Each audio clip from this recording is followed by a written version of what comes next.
are on the verge of an announcement about a new education and training option for 2014 and beyond that is known as Benefit School. We're partnering with one of our business partners, Cobra Guard, based in Kansas City, to offer these training sessions both in webinar format for HRCI credit and CE credit for advisors, as well as online training courses about benefit plans and those types of things. We're really excited about that, taking our educational offerings to a new level in 2014, and you will get some more information on that soon. In addition, I want to mention that our healthcare reform education services will continue in 2014, both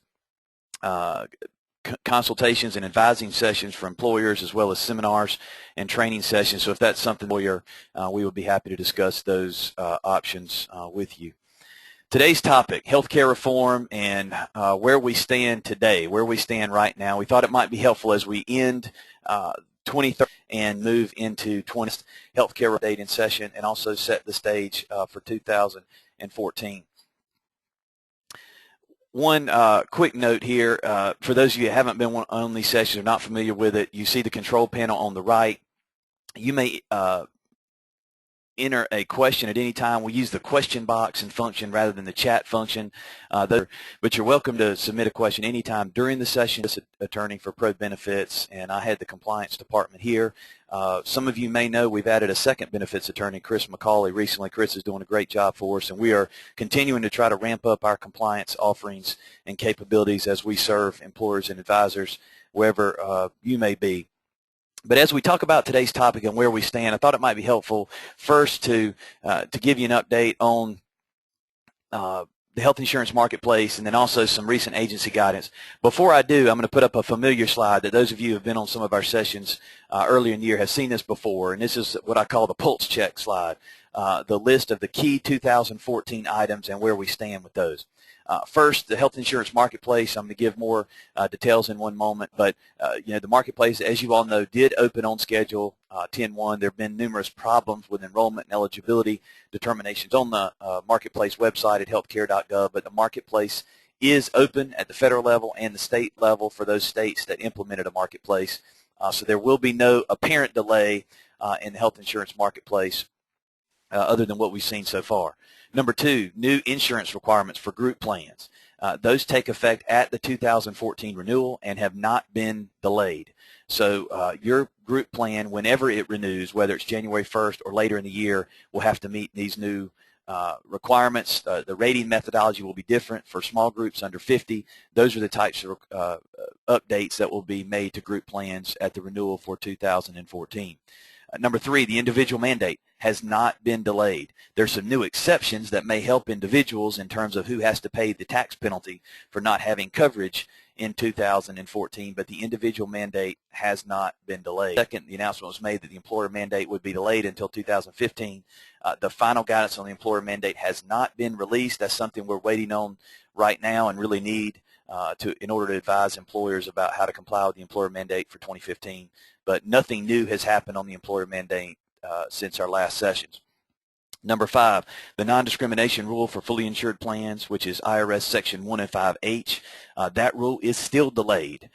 My best projection is that the rule will apply at your first renewal 1/1/2015 or later, but that rule does not yet apply and is still delayed as of today. Now, the health insurance marketplace, by far the biggest news topic and benefits topic since the opening of marketplaces on October 1st. There's just an overview slide that you've probably seen before, updated to reflect current changes, but this is just an overview slide on what the health insurance marketplace is. As you all know, most everyone on the session today is in a state that doesn't have a state exchange, and so we default to the federal exchange, which is the health insurance marketplace at healthcare.gov. Of course, anyone can go to the health insurance marketplace and shop for coverage. The key determination is whether or not someone is eligible for a premium subsidy, which is formally known as an advanced premium tax credit, APTC, whether or not someone is eligible for a subsidy that would allow their premium to be paid in part by the federal government. Just as a quick refresher on the subsidy eligibility is based on, number one, income, individuals have to be between the poverty level and 4 times the poverty level. And then number 2, employer coverage. Because if an individual is eligible for employer coverage that meets the health care reform rules and is affordable based under the standard of affordability, and that's the 9.5% rule that everybody's familiar with, whether or not the employee-only premium is more than 9.5% of the employee's household income. If not, then that coverage is deemed affordable. That individual would not be eligible for subsidy assistance at the exchange. In addition, that individual's spouse would not be eligible for subsidy assistance at the exchange, even if spouse does not have coverage through his or her employer. So premium subsidy eligibility is complicated, but it's important because the difference in premium subsidy is the difference between someone paying the full premium or someone paying a deeply discounted premium that sometimes can reduce the premium by as much as 80 or 90%. Also, just to clarify, individuals that go to the marketplace and shop for coverage are not eligible to buy coverage at the marketplace if that they are Medicare eligible or Medicaid eligible. Those individuals, upon application, would be sent to Medicare if they're over 65 years old or qualify based on disability, or if they're below the poverty line or otherwise qualify for Medicaid, they would be sent to Medicaid. Incidentally, since the marketplace opened on 10/1, there has been a drastic increase in enrollment in Medicaid and CHIP, the state children's health insurance programs, drastic enrollment. So we do know that lower income individuals are going to healthcare.gov to seek discounted coverage, at which point they're finding out that they're eligible either for Medicaid or their children are eligible for state health insurance program assistance, and so the enrollment in those programs is significantly increasing. So that's certainly something we've seen so far. The marketplace does include a group option. It's known as SHOP. SHOP stands for Small Employer Health Option Program. The S part, small employer, is because only small employers can use SHOP, at least until 2017, when SHOP would be expanded to include large employers. Now, the idea behind SHOP is that an employer, instead of buying direct from the carrier, could go with the help of their broker, could go to the SHOP and purchase SHOP group coverage and allow employees to choose from different plans, as people going to healthcare.gov can do, that the employer could still contribute, premiums could still be taken out of employee paychecks on a pre-tax basis and submitted by the employer to the carrier.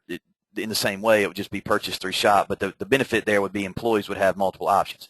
Well, there have been 2 significant delays in SHOP. The first was that the multiple choice option was taken away, such that the employer would have to choose a single option if they used it in 2014, which really negates the impact of SHOP, because if we're going to use 1 or 2 options, we may as well buy direct from the carrier. And then number 2, just as recently as last week, the week before, the online enrollment option for SHOP was delayed by 1 year. So any employer using SHOP has got to go online, set up an account, but then they've got to download all the materials and use paper applications. Long and short of it, employers are not using SHOP for 2014. It doesn't seem to be a helpful tool. It could be in the future, and that's something that we'll continue to watch, and something you can talk to your plan advisor about in terms of whether SHOP in 2015, 2016, or beyond may be helpful to you, whether you're a small group or beginning in 2017, whether you're a large group. So that's just a quick update on SHOP. Here's a slide on subsidy eligibility, and I've gone over this before, so I'm not going to go over it again today. By the way, not only are you going to get a copy of these slides later today, but also we are now recording all of our webinars, and so we will make a recorded copy available to you if you would like it, if anybody else on your team would benefit from hearing the recording of this webinar or any others. And if you're interested in some webinars you may have missed in the last month or 2, or some that you can't make in 2014, know that there will be a recorded option. I'm not going to go over the subsidy details here because I want to catch you up to speed on where the marketplace stands as of today, as we're 2 months and 12 days into the health insurance marketplace. First of all, the problems with the marketplace are well documented. I don't need to get into those in detail. Where the problems have been are not individuals getting online, not individuals setting up the account, but individuals trying to apply for coverage, pick a plan, and then most significantly apply for the premium subsidy, again, the advanced premium credits. That's where the real problems have been after the initial problems, which were widespread in the first couple of weeks. You all know that early November, the White House and HHS announced their tech surge, and they set a goal of the end of November, Thanksgiving weekend, that healthcare.gov needed to be functional and working by Thanksgiving weekend, or there were going to possibly be some delays in terms of the effective dates of coverage and that types of thing. It appears that they met their goals. There's really not been a formal announcement that I'm aware of, but 11:30 came. Their HHS updates have said that access is much improved. We feel much better about it. People that are going on there seem to have better access. There are some problems. The biggest problem right now with the marketplace is what's being written about as listed there in the middle of the screen as, quote, 834 errors.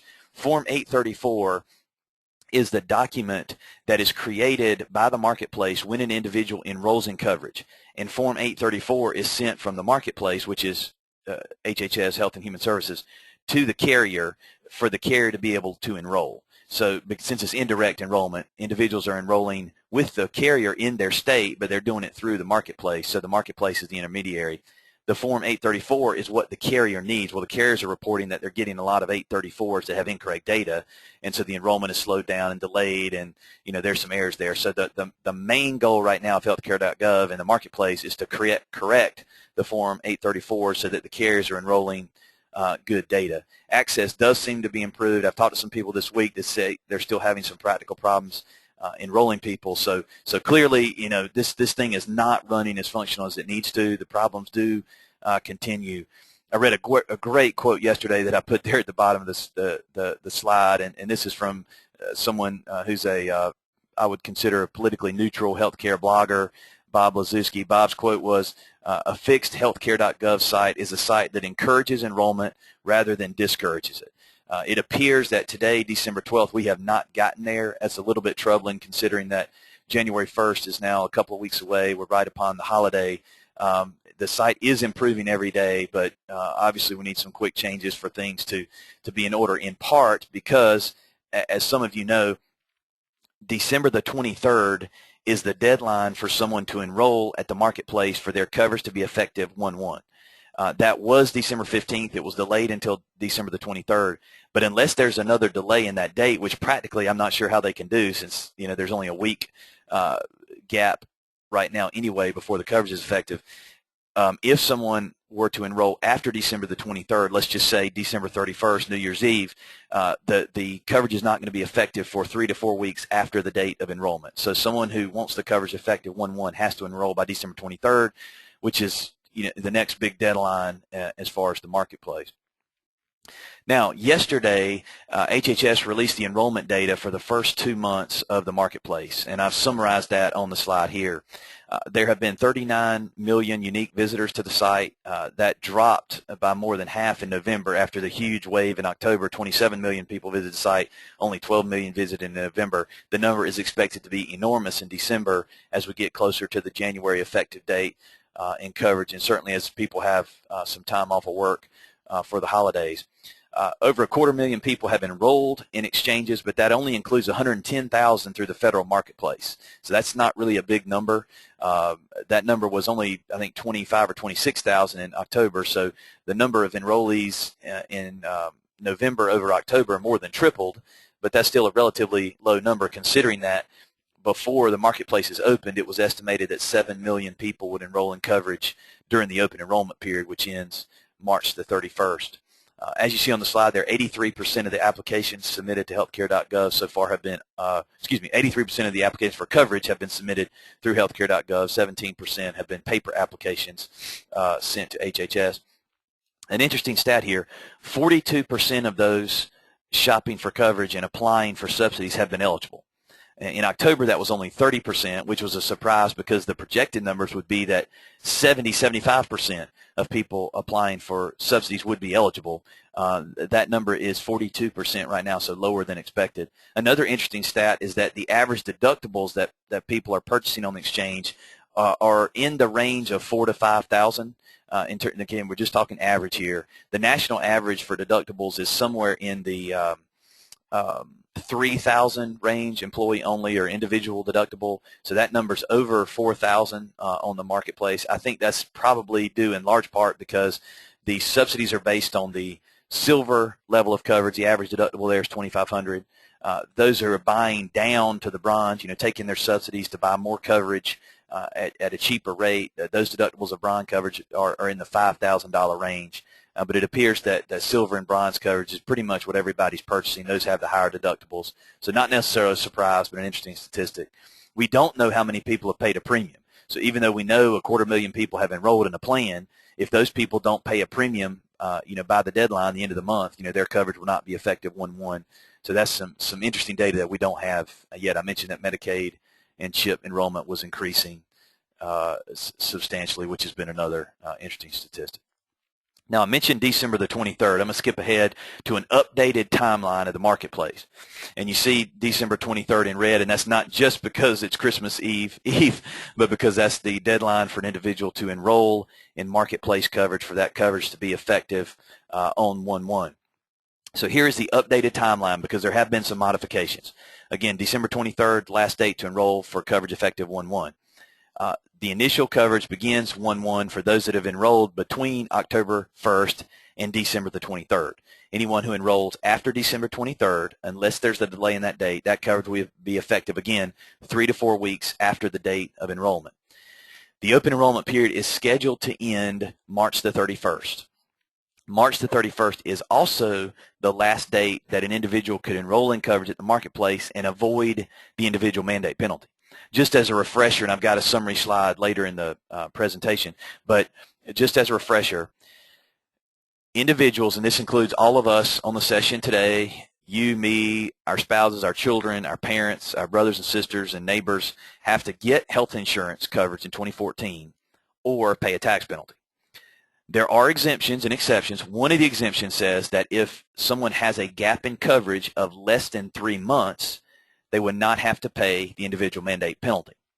Well, obviously that means the gap in 3 months would be you have to have coverage no later than March the 31st. So the original rule was that someone would have had to enroll in February in order for the coverage to be effective by March the 31st and that individual to avoid the individual mandate penalty. Because of that and because of the delays in the exchange and everything else, back at the end of October, the White House and HHS announced a delay, and they said even though someone who buys coverage on March the 31st, that coverage won't be effective again for 3 to 4 weeks, probably let's call it May 1st, we'll give that person an exemption from the individual mandate, assuming they do enroll and then keep the coverage for the rest of the year. So March 31st is the effective deadline for many people. Not only it's the end of the open enrollment period, but also that would be the last day someone could enroll to avoid the individual mandate penalty. Now, the open enrollment period is scheduled to end March the 31st. After March the 31st, no one will be able to enroll via healthcare.gov unless they have a special enrollment event. And there's a list of only 8 or 9 special enrollment events that include, loss of job and those types of things. Otherwise, people cannot enroll between April 1st and then the next open enrollment period, which was originally going to start October 15th and mirror the Medicare open enrollment period.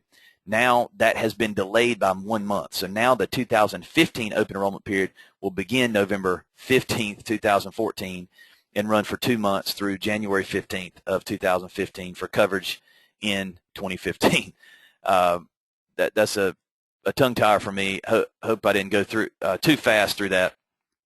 But that is an updated timeline on where we stand with the marketplace. Now, agency guidance, and I'm not going to cover every one of these bullet points, but I want you just to know what's been happening since our last healthcare reform update, which was at the end of October, what's been happening since then and some key items. And again, just as a reminder, if any of these individual topics you need to read more about, let me know. I'll be happy to send you some more information on. That goes for any topics listed here in the new agency guidance. If you want to see the guidance or you want to see a summary of it, we'll be happy to provide that to you. And any other healthcare reform topic that we discussed today or not that you would like to read more about or learn more about, let us know. We'll be happy to help you. These next 2 slides are just a summary timeline of what's happened over the last month and a half in terms of key developments. I mentioned the delay from February 15th to March 31st for individuals enrolled in marketplace coverage. Next, the HHS guidance released October the 24th included some final regulations on program integrity related to the exchanges, SHOP, premium stabilization. Most of those rules apply to the carriers and helping the carriers define their risk rates and pool of applicants. So a lot of that doesn't have a direct employer consequence. Many of you are aware that on Halloween, October the 31st, since the IRS never misses a chance to announce something on the holiday, they announced the new $500 rollover for health FSAs. So this is not technically a healthcare reform change, although indirectly it is, because when healthcare reform lowered the health FSA annual max to $2,500, rollover became a reality, and so this was announced on Halloween. This is very helpful for employers that have health FSA plans. Number one, it's going to encourage participation. More people are going to participate once the rollover is in place, and it is optional for employers, but we think all employers will and should use the rollover. More people will participate, which helps the employees, but it also helps the employer because, the more employees participate, the more money they put aside, the more the employer saves in FICA savings. So that was announced on October the 31st. On November the 4th, CIIO and CMS issued a Q&A statement or document that discourages third-party payments of marketplace coverage by hospitals, healthcare providers, and commercial entities. This takes a number of different forms, but the most common scenario would be the scenario where, let's say, someone got sick or injured between now and the end of the open enrollment period, and that person was uninsured. The question is whether the hospital or the healthcare provider, the doctor, otherwise, could step in, basically help the person apply for the marketplace coverage and then pay for it. And while that, the government, at least as of now, has determined that they can't make it illegal for someone to do that, they're trying to discourage it by setting forth some rules. So that'll be an interesting dynamic to see how it plays out in 2014. On November the 8th, the final rules were released on mental health parity and substance abuse disorder parity. The short explanation there is that plans beginning in 2014 are required to have mental health benefits and substance abuse treatment benefits that are on par with other essential health benefits. So the rules are more strict in terms of what plans have to include. Many group health plans, including many health plans that those of you on this session today sponsor, already included substantial mental health benefits and substance abuse benefits.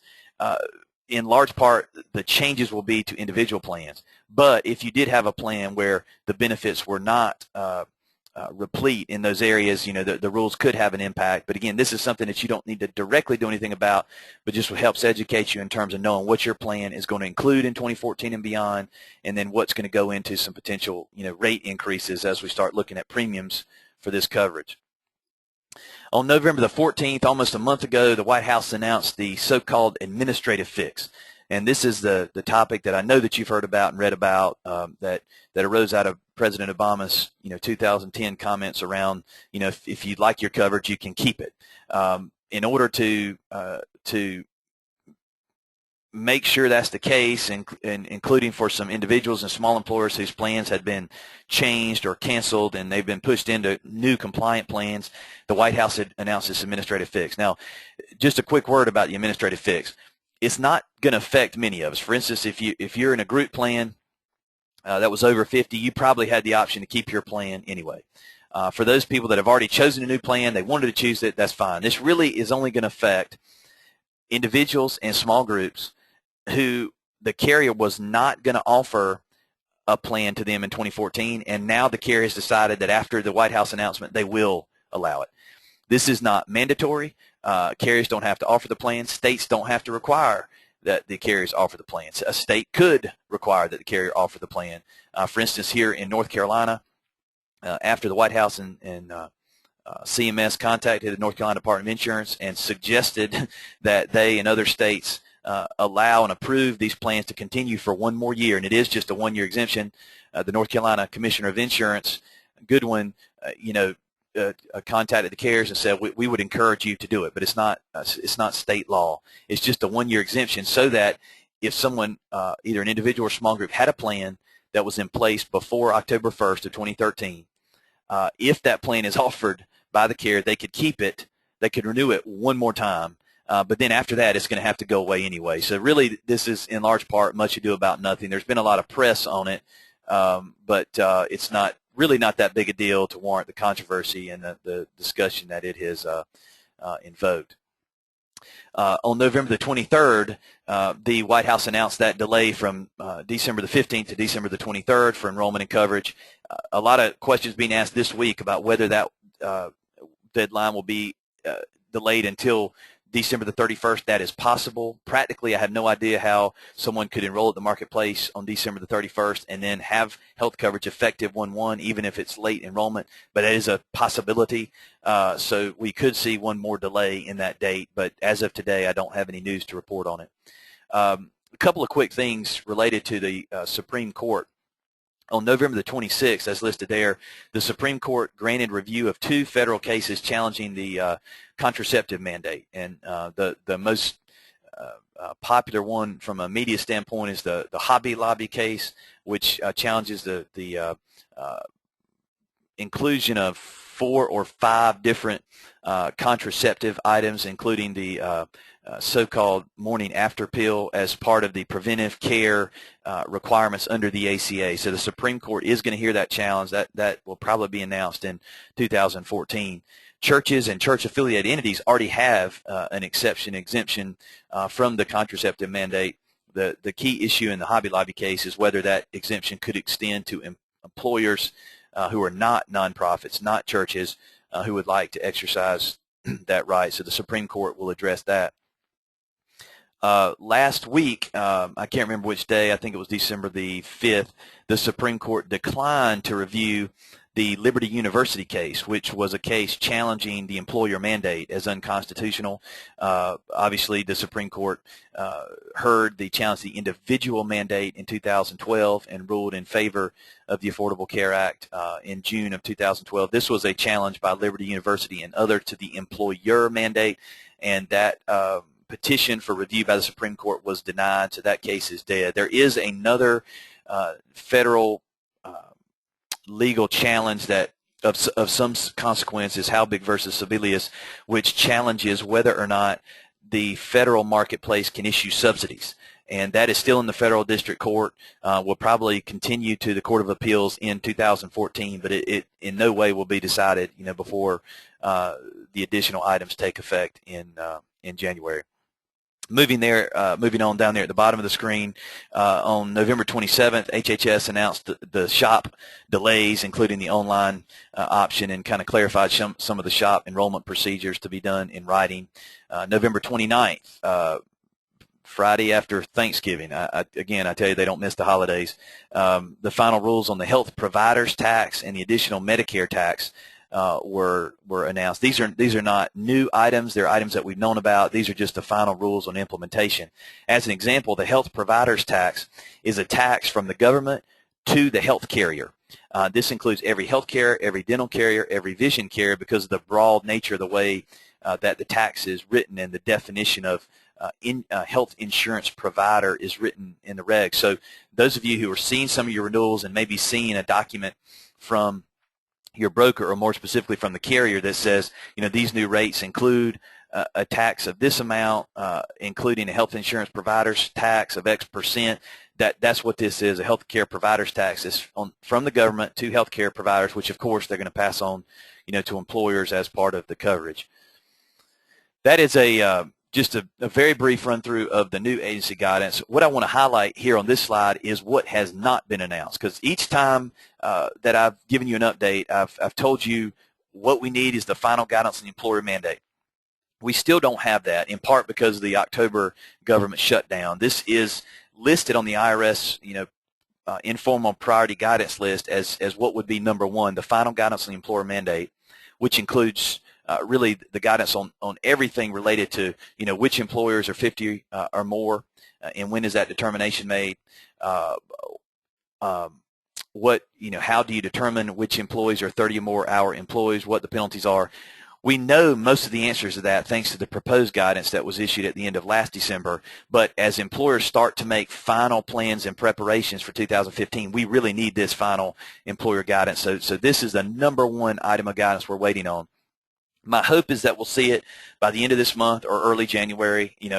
let's go ahead and speculate December 23rd, December 24th, or December 31st, New Year's Eve when this is released. We really need this guidance. For those of you on the session today that are over 50, know two things. Number one, what we've talked about earlier in the year, what you've talked with your advisor about, what you studied on the employer mandate, you can continue to rely on. I do not anticipate that there will be significant changes in the final guidance on the employer mandate. I do think there will be some changes. I'm not sure yet what the transition rule will be, for instance, on when the employer mandate applies to a non-calendar plan. Will it apply to your renewal date in 2015 or 1/1? We need to see the transition guidance to see if there's any difference between last year's proposed guidance and the new plan. But otherwise, in terms of who's 30 hours, what the penalties are, those types of things, what the coverage must look like, I don't anticipate any major changes. I think that this, in large part, as other items have been, will be basically a confirmation of the proposed guidance. So what you've learned, what you studied, what you prepare for, I do not think that is irrelevant. I think it's very relevant. I think you'll be ahead of the game. For those of you who have not started your planning for the employer mandate, it's time to do it, and you've got a chance to breathe now until the guidance comes out, but once the guidance comes out, it's going to be time to proceed. Let me give you a quick example. Let's say you're a calendar year plan and you're going to be renewing 1/1/15. So the employer mandate is going to apply to you January 1st of 2015. You may already be measuring employees to see whether they're not 30 hours or more. Because as you'll recall, with the measurement period and some of the examples we've used, and by the way, the January session, January webinar, will be a closer look at the guidance or the employer mandate. If the guidance is out, great, we'll talk about it. If it's not out, we'll look ahead and do the best we can in talking about the employer mandate. But as an example, if you use a 12-month measurement period, which most employers will, and let's say you used a 2-month administrative period. So let's say you would be measuring employees from November 1st of 2013, last month, through October 31st of 2014, then have an administrative period where you close the books, count the hours, offer the coverage, do your enrollment work from November 1st through December 31st of 2014 for coverage effective 2015. So in that example, that employer is already measuring employees for coverage. That is a common scenario where a lot of employers will be. So some of you are already measuring employees, whether you know it or not, whether you intend to or not, based on that default scenario. So that's yet another reason why we really need this final guidance. We really need to be able to move forward. The other item that we need guidance on is that 105H non-discrimination rule, which again, we do not have as of yet. I'm going to stop real quickly and look at some of the questions. Some of the questions relating to enrollment and the insurance changes. By the way, I'm going to go ahead and put up a couple of slides here on what the insurance coverage for 2014 are. There are 3 slides here. I'm not going to go through them now in the interest of time. There are changes that apply to all groups at your 2014 renewal, number 1. There are changes that apply only to groups that have lost grandfather status. And then there are changes that apply only to small groups. I've got 3 slides here for you, which I'll show you here in the next few moments, but not going to go through them in detail, and we'll give you a copy of the slides. Question is, if we're renewing now, if we renewed 12/1, 10/1, 11/1, will these insurance coverages apply mid-year to us, or will they apply at next renewal? Just to confirm, any insurance coverage change would apply to your group at your 2014 renewal. This was the driving force behind a lot of the early renewal programs for small employers, getting them to change their enrollment, for instance, from the calendar year to December the 1st of 2013. So groups that wanted to avoid these rules, whether it be pre-existing condition exclusions, rating changes for small groups, waiting periods being limited to 90 days, if those groups renewed in 2013, they will not have to comply with these rules until 2014. Again, I showed you the slide that of changes that apply to all plans. Here's a quick summary of the new required contribution toward reinsurance that applies to all plans, fully insured and self-funded, for 3 years. That's the $5.25 per member per month, or $63 fee. That fee actually does apply on a calendar basis to all plans, regardless of plan year. But some carriers are, building that in on the plan year, so not everybody will necessarily start paying it in January.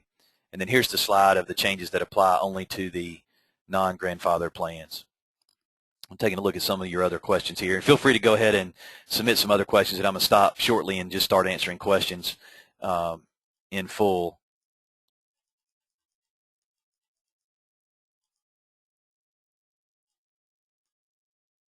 One of the questions, good question, I didn't mention this when I discussed the SHOP update earlier. Many of you know about the small employer health tax credit, which has been in place since the law went into effect in 2010. And that tax credit has been available to small employers that had under a certain average compensation per employee. And it was a credit based on how much the employer contributed to coverage. They basically got a percentage of that back. And that, again, that's applied for 4 tax years, 2010, 11, 12, and 13. That tax credit goes away at the end of 2013 to all plans except those small employers that purchase coverage through SHOP. So if the small employer is receiving tax credit in 2013, they will not in 2014 unless they're getting coverage through SHOP, which again, not many small groups are, and that rule will continue. So if a small group goes to SHOP later, 2015, 16, 17, they'll still be able to get the tax credit, assuming they qualify, but otherwise that health insurance tax credit for small groups is going away.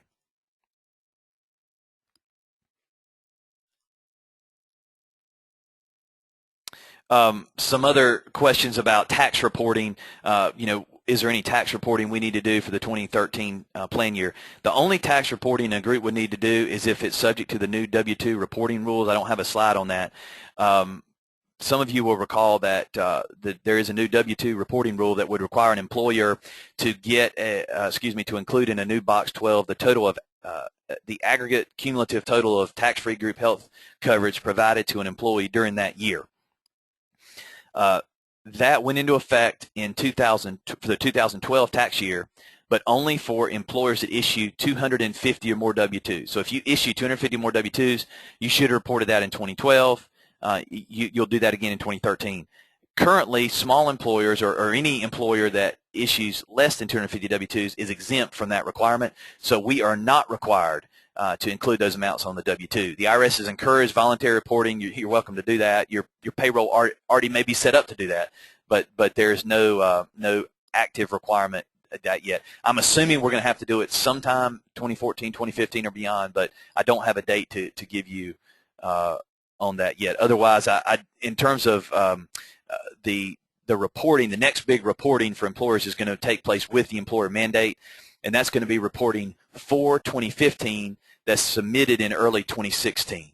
So that was delayed along with the employer mandate, but no other specific IRS reporting rules for employers that I can think of right now.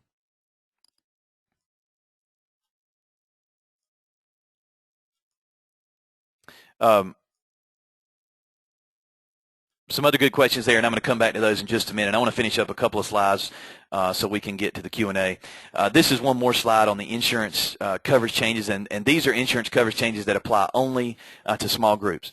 Those of you who are small groups, have read a lot about the rating changes. Bullet point number 1 there is just a summary of those new rating rules and how they may affect your plan. Otherwise, there in the middle, the essential health benefit package is a requirement that employers, small group plans provided by employers include, number 1, all essential health benefits. There's 10 categories of essential health benefits that have to be covered. Number 2, that fully insured plans must comply with cost sharing limits. And there's an overall out-of-pocket max, and this rule incidentally applies to small and large employers, that the out-of-pocket max, which is a total of deductible, coinsurance, and copays, cannot exceed $6,350 for individuals or $12,700 for family coverage. That new out-of-pocket max takes effect at the first renewal in 2014 or beyond, unless the plan is grandfathered. There's also a deductible limit as part of the essential health benefit package that applies only to small employers. That would limit the individual deductible to $2,000 or the family deductible to $4,000. Now, that's something that's been in the law for a while. Everyone's been concerned about. However, it's a rule that practically is not affecting as many employers as expected, in part because there's an exception that applies that allows the carrier, if it can build a bronze plan or the 60% actuarial plan, if the carrier can build that plan and it have a higher deductible, then the higher deductible plan will be allowed. And that's why there are deductibles up to $5,000, at least up to I think $5,000 might be the highest individual deductible on the exchange. And that's why carriers are offering plans for 2014 that have a deductible in excess of $2,000 to $4,000. So that's a rule, but practically it's not affecting small employers in the way that we were afraid it might. at least as of now, and at least in most states. So this is just a very quick overview of the changes that apply to small group plans. Again, to confirm, large group plans are not subject to these rules except for the out-of-pocket limit. The key consideration for large employers over 50 is that you can provide pretty much whatever plan you want to in 2014. I mean, it has to meet some of the rules from the prior slides, but all the plans offered by the carriers are going to. But then the key consideration for large employers is going to be, what does that plan look like in 2015? Who are you offering it to? Are you complying with the employer mandate? I'm going to give you a couple of slides. Again, we're going to provide the slide packet to you later today, along with a copy of the recording in case you want to share it with any of your staff. Here's a quick overview slide on what the employer mandate is, and then a listing of what I consider the 4 key questions on the employer mandate for 2015. I've gotten a couple of questions submitted about, how are we going to know whether our company is subject to the mandate? Employers are going to measure themselves in 2014, during the calendar year 2014, to determine whether or not they have 50 or more employees, including full-time equivalents. As of today, that determination, that measurement, would be done over the entire calendar year of 2014. The proposed guidance included a transition rule that would have allowed an employer just to measure itself and the hours of its employees over 6 months, any consecutive 6 months during 2013, to see whether they would have been subject to the employer mandate in 2014. Since the mandate was delayed, since then, we're not sure if that same 6-month transition rule will apply. I personally think it will. I think they'll grant some type of transition rule that will help employers determine whether or not they're 50. But again, employers who are close to 50, who may have to do this math to try to avoid the employer mandate or determine if you need to comply with it, that will be done during 2014. So that means that no hours worked by employees during 2013 and no hours worked by employees during the holidays will matter in terms of whether or not an employer is 50 or more full-time employees in 2014. The hours right now, to my earlier point, could only matter in terms of whether an individual employee qualified as a 30-hour employee. And again, those are somewhat complex issues. We'll deal with a little more in January after the employer mandate guidance comes out. But for those of you that are in the 50 range, know that the 2014 calendar year is when you'll be determining whether or not you're subject to the mandate and what you need to do. Now, a couple quick items before we close. I wanted to give you one slide on Section 125 plans. We've mentioned several times, but just as a quick reminder, for those of you that have Section 125 plans that are on a non-calendar basis, you can choose to allow an optional one-time special qualifying event for January 1st that would allow an employee to drop or add coverage from your group plan for any reason. And this is the result of healthcare reform. If you want to allow that change, that's something we're going to need to amend your SPD so that your plan has it. In general, employers, whether you're using ProBenefits for your Section 125 plan or not, I hope you are, and advisors, if certainly you work with other attorneys or other vendors to provide Section 125 administration, this is the time for you employers or clients of advisors on this call to address your 125 plans, because is the plan up to date? Does it include all of the eligible benefit options? Is the plan going to allow this special qualifying event option? If you did early renewal, has your 125 document been amended to reflect the early renewal of the new plan year? Has the FSA been addressed relating to that early renewal? Are you going to adopt the rollover? Is the language in your document inclusive of that? Also, with the new definition of spouse that comes out of the Supreme Court case that struck down DOMA, do you have the right definition of who is an eligible spouse, who is an eligible dependent? There are at least 4 key items, as I mentioned, that need to be addressed in Section 125 plans. This is a great time to assess the compliance of those plans. Also want to give you a slide on HRAs for those HRA clients or plan sponsors out there. Affordable Care Act considerations related to HSAs. And again, if you have an HRA and you did early renewal in 12/1, your HRA plan needs to be amended to reflect that early renewal as well. And also I'm going to give you a couple of slides on some other hot topics, which include individual premium reimbursement and the changes that are coming out of some recent guidance that won't allow that to be done on a pre-tax basis anymore, spousal coverage issues, and also the employer mandate definition of full-time employee, which there have been no developments on, but there continue to be some bills in the Senate and House that would redefine the eligibility standard above 30 hours, which could be really helpful. So I'm going to give you a copy of these slides and a copy of these slides that I've shown before, the strategic plans for large and small employers, which have not changed. Now, I'm going to get to some questions, and feel free to submit any more questions. For those of you that need to go, feel free to log out now. Thanks for joining us. For those of you that want to stay and hear the questions, feel free to do so, and I will get to as many questions as I can. Again, thanks for joining us. Thanks for joining us throughout the year of 2013, and we really appreciate it. For those of you that are going to hang around for a minute, I'm going to try to address some questions audibly.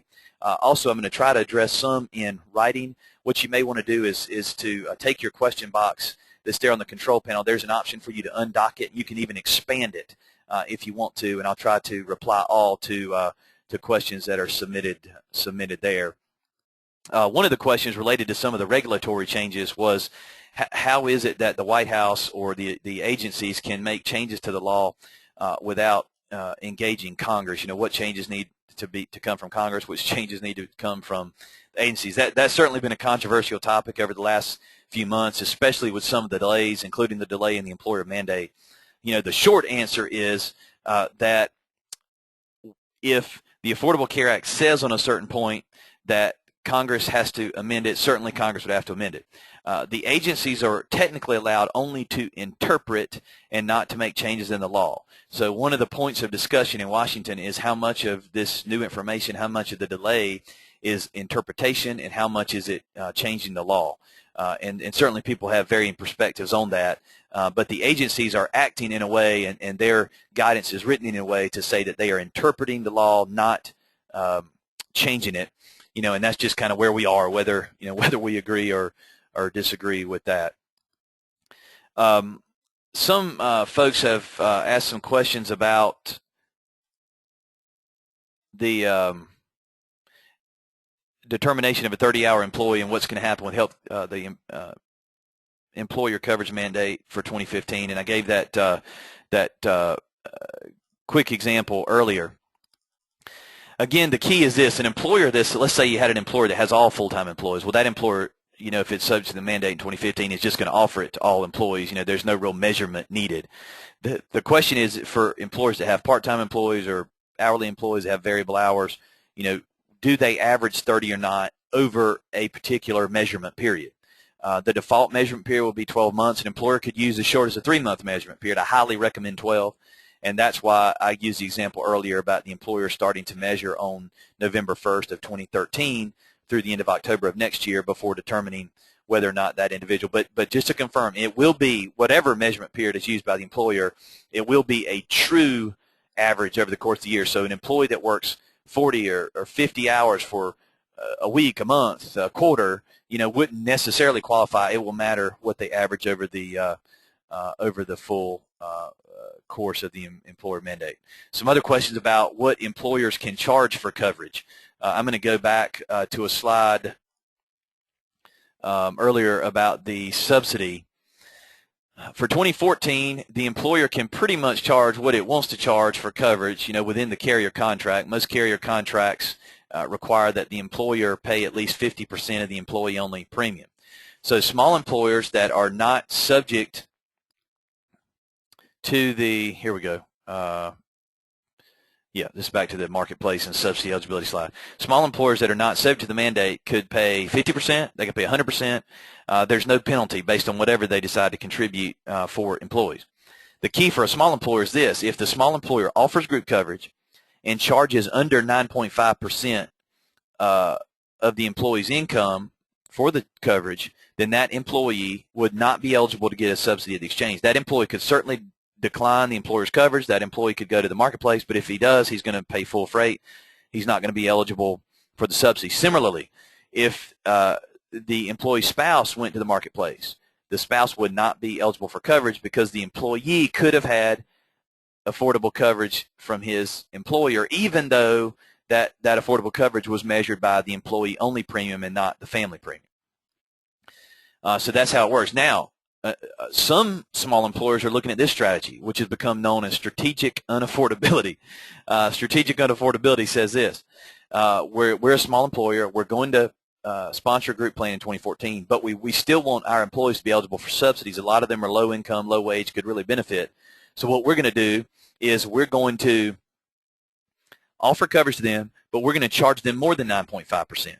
So let's say that our employees are making $20,000. 9.5% of that would be $158 a month. We're going to charge them more. We're going to charge them $200 a month, so that they can either take our group coverage and be on our plan, pay that premium pre-tax dollars, or they can turn down our coverage and go get a subsidy. A large employer could do that for 2014, but it'd be very risky, in part because it won't work in 2015. So if you do that, and if a large employer either doesn't offer coverage in 2014, or it offers coverage that's unaffordable, well, then employees could go get a subsidy in 2014. But then when that large employer offers coverage that's affordable in 2015, so that it doesn't trigger any penalties under the mandate, then those employees would no longer be subsidy eligible. So it could adversely affect the employees. And some of the questions relate to, is there a penalty based on contribution in 2015? And the answer is yes. For large employers, there are two penalties. One, if the employer doesn't, and I'll slide back to the summary of the employer mandate here, if the employer doesn't offer coverage to 30-plus hour employees, and any of those 30-plus hour employees goes to the marketplace and gets a subsidy, that would trigger a penalty. Here's the slide with the summary. The second penalty is that even if a large employer offers coverage to 30-plus hour employees, but if that coverage is more than 9.5%, and the employee turns down the coverage, goes to the marketplace and gets the subsidy, that would trigger what's known as the B penalty, which would be just on that employee, whereas the penalty for not offering coverage at all would be on all full-time employees. The A penalty is known as the sledgehammer. The B penalty is known as the tack hammer, which are beautiful descriptions that I didn't make up, but I love because they say perfectly what those penalties are. So what a large employer needs to plan toward in 2015 is offering coverage to all 30-plus hour employees and offering that coverage at a premium that's not more than 9.5%. If they do, then there could be a contribution problem and a penalty. One question says, should we go ahead and start tracking those hours if we're going to be subject to the employer mandate in 2015? I think that'd be a good idea, just to kind of build your default measurement period. If you have any questions about that, let me know. I think building that default period, then seeing the final guidance, what it says. But again, since some employers are going to be measuring employees soon, I think it's a good idea that you know when the clock is running and know how that may affect your plan. If anybody wants more detailed discussion of the measurement period and all that, we can certainly provide that to you. One question from a large employer about the W-2 reporting says, if we deduct employee contributions pre-tax, do we add this to the box 12 amount? The answer is yes. The box 12 amount, for those that are going to report it, either you're over 250 and you're required, or you're under 250 and you're going to report voluntarily, the amount you would put would be the total health premium, the employer contribution plus the employee contribution that's paid pre-tax. You would also add, if the employer contributes to an FSA or HSA, you'd add that amount. If the employer sponsors any supplemental health coverage that the employer pays premium toward, that would be included in the amount as well. It would be one single aggregate total that would apply to each employee. So if one employee has family coverage, the total family premium for the 12-month period, the tax year, is going to be put in the box. Let's say one employee has employee-only coverage, that specific premium. So it would be unique to every employee. One question says, we're a nonprofit. We've never offered group health insurance. Will you be required to do so going forward?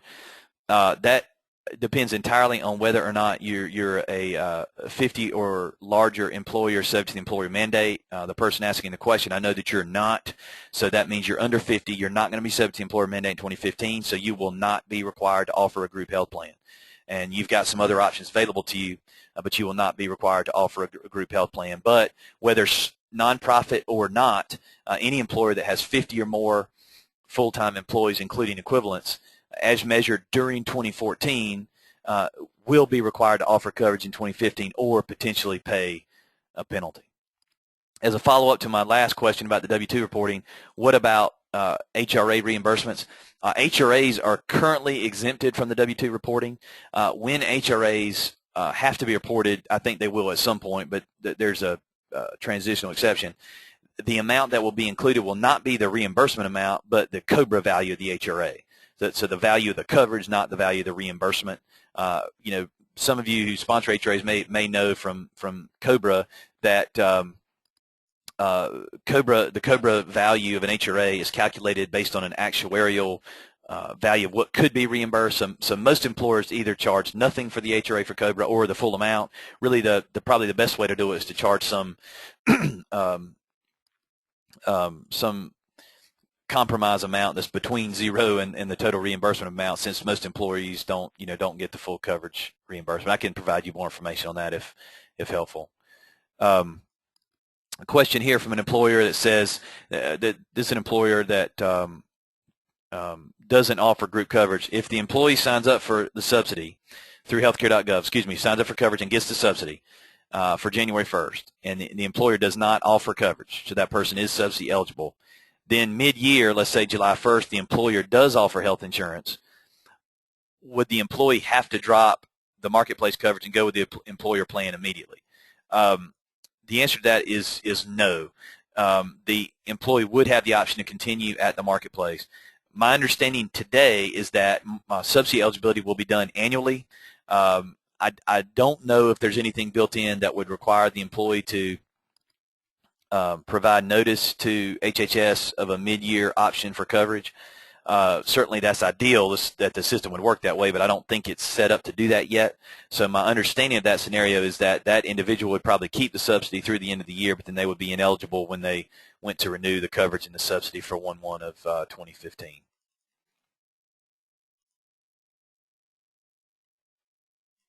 Some other question on the employer mandate and the measurement period. If you've got some specific measurement period questions, I tell you what, if you will, send me an email, Jason@ProBenefits. I will send you a summary of the measurement period, and if you have any specific questions, I'll be happy to talk to you about it. And that is, just to clarify, when we go out to an employer to do a specific advising consultation session, basically what we're doing is helping you build the measurement period, helping you understand what you do and don't have to do for 2014, what you may and may not have to do for 2015, help you build the measurement period and learn how to track hours. So if that's something you'd be interested in, we can certainly do that. That can either happen on site at your company, or we can do it in a webinar format, but we do offer that option. One question says, what if an employer is under 50 right now but goes over 50 mid-year? Would that employer be subject to the employer mandate in 2015? The answer is possibly. In the interest of time, I can't go through this entire formula right now, but the way to determine whether or not an employer is 50 is by looking at every employee that works during the period. And let's assume that's going to be the entire calendar year 2014. Determining how many of those employees for the whole year average 30 or more hours. Those employees all count as one. And any employee who worked between 1 hour and did not average 30 for the full year would be put in the equivalency bucket, and we'll see how many full-time equivalents all of those hours of part-time people and people that didn't last the whole year averaged out to be. So if you're under 50 and you just go over 50 mid-year, there's a good chance you would not be subject to employer mandate, and you could be exempt for 2015, but it would depend on the specific math. One other question on the small employer tax credit, that if an employer goes to shop after January 1st, would they get the full tax credit? The tax credit is based as a percentage of the premium paid, and so I think what would happen in that scenario would be that the employer would still get the same percentage. It would just be assessed on the premium paid through shop starting on the date that they enrolled. I don't know how much the small employer tax credit has helped companies. I know that our credit here at ProBenefits hasn't been a big dollar amount. We've applied for it every year. It's not been a big dollar amount, but I'm sure for some employers, especially employers with employees, a small number of employees with low wages, but the employer's paying a lot toward the health insurance, that amount could be potentially big. Last question I'm going to take, and again, feel free to submit any more via email. Another question about the 90-day waiting period. Employer says right now we've got a 180-day waiting period. We're going to renew on April 1st. When do we have to change our waiting period to 90 days? The answer to that is April 1st. As of your 2014 renewal, a health insurance waiting period cannot be longer than 90 days. In fact, it has to be 91st days. So those of you that have 90 days now but first of the month, you're going to have to change that to either be 90 days and then immediate 91st day, or 60 days and first of the month. So I know most of you like to use the first of the month. That may require you to shorten your waiting period. But that 90-day rule does apply to all plans, regardless of grandfather status, and it does apply at your first renewal in 2014. We're at the noon hour. Thank you for hanging in there with us. Thanks for the great questions. I did not get to them all. I'll try to respond to them after the session if I didn't respond to you there, if you're still on the line. Again, feel free to send us any questions. Feel free to send us any feedback or suggestions for topics in 2014. We will be sending you some information on our new benefits school. We'll be sending you some information on the webinar series that'll start in January and run on a monthly basis throughout 2014. But thanks to each of you. We appreciate the opportunity to work with you. Look forward to working with you more in 2014. And a happy holidays to all of you. Hope you enjoy the next few weeks. And if you need it, and I'm sure you do because I know I do, enjoy a breather from employee benefits and healthcare reform over the Christmas holiday. And we'll certainly get back after it in January. Thanks. Take care. Have a good day.